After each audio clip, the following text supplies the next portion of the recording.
मैं आपको बताने वाला हूं इंडिया पोस्ट यानी कि भारतीय डाक ग्रामीण डाक सेवक यानी कि जीडीएस भर्ती 2023 ऑनलाइन फॉर्म के बारे में, जिसके फॉर्म स्टार्ट हो चुके हैं। ये फॉर्म आपको स्टेप बाय स्टेप कैसे भरना है इसके बारे में आपको बिना किसी गलती किए ये सब जानकारी दी जाएगी। इसलिए आप अगर इस फॉर्म को बिना गलती के भरना चाहते तो ये वीडियो देख करके जरूर भरें एंड यहाँ पर आपसे कोई भी मिस्टेक नहीं होगी अगर आप इसे अपना फॉर्म फिल करेंगे। तो कैसे आपको फॉर्म फिल करना है मैं आपको यहाँ पर अच्छे से बताने वाला हूँ। इसका लिंक वीडियो के डिस्क्रिप्शन में दिया है। जैसे यहाँ पे लिंक ओपन करेंगे आपके सामने इस भर्ती की जानकारी आ जाएगी, जहाँ पर आपको जानने को मिलेगा कि 40,889 पद पर यह भर्ती निकाली है। 10वीं पास कैंडिडेट अप्लाई कर पाएंगे। आप लोग 16 फरवरी 2023 तक फॉर्म को भर सकते हैं। मैंने इस भर्ती के एलिजिबिलिटी के बारे में संपूर्ण जानकारी अभी वीडियो के माध्यम से दी है। आप ये वीडियो वॉच करके इसके बारे में संपूर्ण जानकारी ले सकते हैं। एंड इसके बाद में अगर आप इसमें एलिजिबल है और आपका इंटरेस्ट है अप्लाई करने का तो आप अप्लाई ऑनलाइन लिंक इसके ऊपर क्लिक करेंगे। इस पर क्लिक करने के बाद आपके सामने अप्लाई की वेबसाइट आ जाएगी। अब यहाँ पर आने के बाद आपको स्टेज फर्स्ट रजिस्ट्रेशन के ऊपर क्लिक करना है। इसके ऊपर क्लिक करने के बाद में यहाँ पर आपको अपनी इन्फॉर्मेशन देनी है। तो सबसे पहले आप यहाँ पर आपका मोबाइल नंबर एंटर करेंगे एंड देन आप वैलिडेट मोबाइल नंबर के ऊपर क्लिक करेंगे। इसके बाद आपके नंबर पर एक ओटीपी जाएगा, वो ओटीपी यहाँ पर आपको डाल करके वेरीफाई करना है। सेम तरीके से आपको आपकी ईमेल आईडी एंटर करनी है और वैलिडेट ईमेल के ऊपर क्लिक करके आपकी ईमेल को आपको वेरीफाई कर लेना है। इसके बाद एप्लीकेंट नेम, आपको यहाँ पर आपका नाम जो 10th के सर्टिफिकेट के अंदर दिया है सेम नाम आपको यहाँ पर एंटर करना है। इसके बाद आपको यहाँ पर फादर नेम एंटर करना है, ये भी आपका 10th के सर्टिफिकेट के अकॉर्डिंग ही होना चाहिए। इसके बाद यहाँ पर आप देखेंगे डेट ऑफ बर्थ, तो जो भी आपकी डेट ऑफ बर्थ है वो आप यहाँ पर कैलेंडर के ऊपर क्लिक करके सेलेक्ट कर लेंगे। पहले आप यहाँ पर ईयर सेलेक्ट करेंगे, फिर यहाँ से मंथ और उसके बाद में डेट, तो आपकी डेट ऑफ बर्थ आ जाएगी। जेंडर आपको यहाँ से अपना सेलेक्ट कर लेना है, मेल फीमेल या फिर ट्रांसजेंडर। इसके बाद यहाँ पर आती है कम्युनिटी, तो जो भी आपकी कास्ट कम्युनिटी है वो आपको सेलेक्ट कर लेनी है। मैं आपको बता दूं कि SC/ST के लिए कोई फीस नहीं है एंड ऑल कैटेगरी फीमेल के लिए भी कोई फीस नहीं है। जनरल OBC और EWS के लिए 100 रुपये एप्लीकेशन फीस है।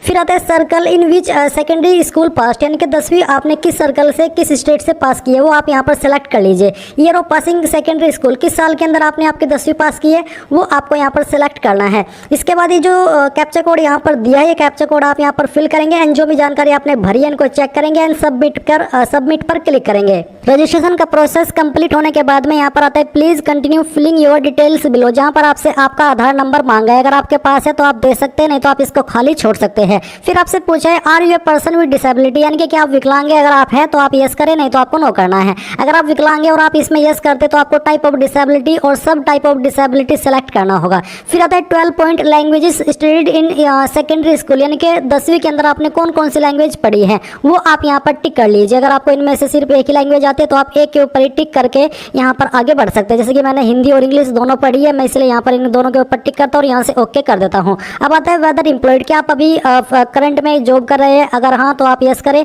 नहीं तो आपको नो करना है। इसके बाद यहाँ पर अगर आप यस करते हैं तो आपकी जो NOC यानी कि नॉन ऑब्जेक्शन सर्टिफिकेट जो कि वहाँ से लेना होता है जहाँ पर आप ऑलरेडी काम कर रहे होते हैं। इसके बाद आता है अपलोड फोटो, जहाँ पर आपके फोटो का साइज 50 KB से ज़्यादा नहीं होना चाहिए, फॉर्मेट JPG का एंड जो पिक्सल है या फिर डायमेंशन है वो यहाँ पर आपको इसका बताया है। इसके बाद आप यहाँ पर चूज फाइल के ऊपर क्लिक करेंगे। मैं आपको एक यहाँ पर डमी फोटो अपलोड करके दिखाता हूँ क्योंकि इस फॉर्म को मैं डेमो के लिए भर रहा हूँ। मैं यहाँ पर इस फोटो को सिलेक्ट करता हूँ और फिर यहाँ से ओपन करता हूँ। ओपन करने के बाद आपका फोटो आ जाएगा। अब आपको यहाँ पर आपका सिग्नेचर अपलोड करना है। सिग्नेचर का साइज 20 KB से कम रहना चाहिए। तो आप चूज फाइल के ऊपर क्लिक करेंगे, जहाँ पर भी आपका सिग्नेचर है वो आपको सेलेक्ट करना है, यहाँ से ओपन करना है और ओपन करने के बाद में आपका सिग्नेचर आ जाएगा। अब आप इन सभी जानकारी को वेरीफाई करेंगे एंड फिर से आपको सबमिट पर क्लिक करना है। इसके बाद गाइज आपके सामने आपकी रजिस्ट्रेशन की इन्फॉर्मेशन का प्रीव्यू आएगा। आप सभी जानकारी को वेरीफाई करते हुए यहाँ पर जैसे सबमिट करेंगे तो आपको यहाँ पर आपका रजिस्ट्रेशन नंबर मिल चुका है। आप इसका नोट कर लीजिए और अब यहाँ पर आपको कंटिन्यू टू अप्लाई इसके ऊपर क्लिक करना है। आपका रजिस्ट्रेशन नंबर यहाँ पर ऑटोमेटिकली आ जाएगा एंड जो आपका सर्कल है जिसके लिए आप अप्लाई कर रहे हो वो आपको सेलेक्ट करना है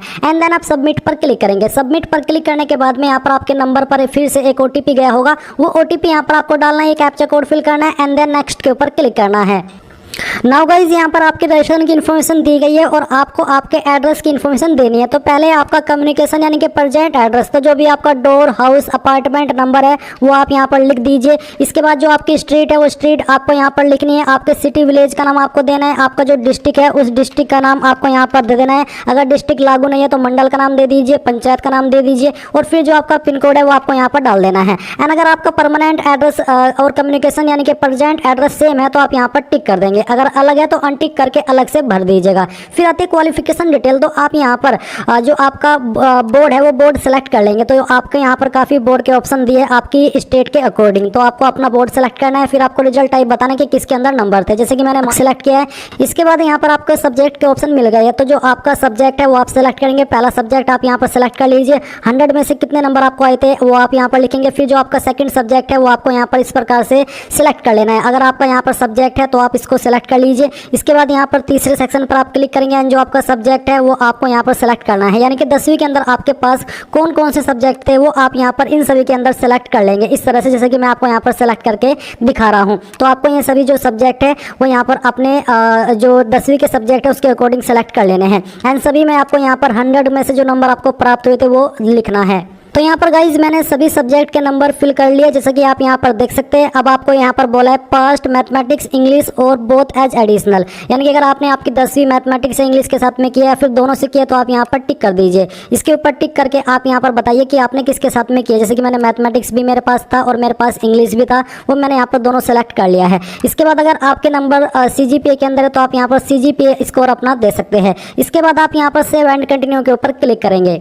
गाइज यहाँ पर आगे बढ़ने से पहले मैं आपको बता दूं कि जो आपने यहाँ पर अभी आपका जो सब्जेक्ट है एडिशनल वो सिलेक्ट किया है। अगर आपका कोई एडिशनल सब्जेक्ट है तभी आप उस पर टिक कीजिएगा। अगर आपका कोई एडिशनल सब्जेक्ट नहीं है और आपने पांचों या फिर जो 6 आपके पास सब्जेक्ट थे वो पहले ही भर ले तो आपको नीचे जो टिक करने का ऑप्शन है उसके ऊपर टिक नहीं करना है। अगर एडिशनल सब्जेक्ट है तभी आप उसके ऊपर टिक करके आपका एडिशनल सब्जेक्ट सिलेक्ट करेंगे। अब आपको यहाँ पर आपकी चूज योर प्रेफरेंस यानी कि आप किसको कितनी प्रेफरेंस देना चाहते हैं वो आप सिलेक्ट कर लेंगे। तो जो भी आप डिवीजन को प्रेफरेंस दे रहे हैं वो आप सिलेक्ट कर लीजिए। जैसे कि मैंने यहाँ पर अपना जो उत्तर प्रदेश में सहारनपुर डिवीजन है इसको सेलेक्ट किया। फिर यहाँ पर जो उसमें डिवीजन है वो आपके आ चुके हैं किन किन के लिए वैकेंसी निकाली गई है। जैसे कि मुझे इसको पहली प्रेफरेंस देनी है, इसको मुझे दूसरी प्रेफरेंस देनी है, इसको मुझे तीसरी प्रेफरेंस देनी है। इस प्रकार से आप यहाँ पर इनको प्रेफरेंसेस दे देंगे। प्रेफरेंस देने के बाद में आप यहाँ पर नीचे आएंगे और please select circle and division for verification of document in case of selection. अगर आपका सिलेक्शन हो जाता है तो आप कहाँ पर अपना जो सिलेक्शन प्रोसेस का डॉक्यूमेंट वेरिफिकेशन कराना चाहते हैं वो आप सिलेक्ट करेंगे। तो मैंने यहाँ पर सहारनपुर डिवीजन सेलेक्ट कर लिया है। इसके बाद आपके सामने डिक्लेरेशन है, आप डिक्लेरेशन के ऊपर टिक करेंगे। इन सभी जानकारी को चेक करने के बाद में आप सेव एंड प्रोसीड पर क्लिक करेंगे। अब आप देख सकते हैं कि एप्लीकेशन सबमिटेड सक्सेसफुली। मैंने यहाँ पर 2-3 कोई प्रेफरेंस दी है, आप चाहे जितने को डिवीजन को या सर्कल को प्रेफरेंस दे सकते हैं। मैंने यहाँ पर ओके किया। ओके करने के बाद आपके सामने आपके एप्लीकेशन फॉर्म का प्रिंट आ चुका है। आप सभी जानकारी को चेक करेंगे एंड यहाँ पर प्रिंट के ऊपर क्लिक करके इसको जो प्रिंट है वो कर लेंगे। अगर आपके पास वही प्रिंटर मौजूद नहीं है तो आप इसको PDF के रूप में सेव कर लीजिएगा और बाद में आप इसको प्रिंट करा लीजिएगा। तो इस प्रकार से आप लोग इंडिया पोस्ट GDS नई भर्ती 2023 ऑनलाइन फॉर्म को भर पाएंगे। आई होप ये प्रोसेस आपको पसंद आया होगा। So thanks for watching. जय हिंद।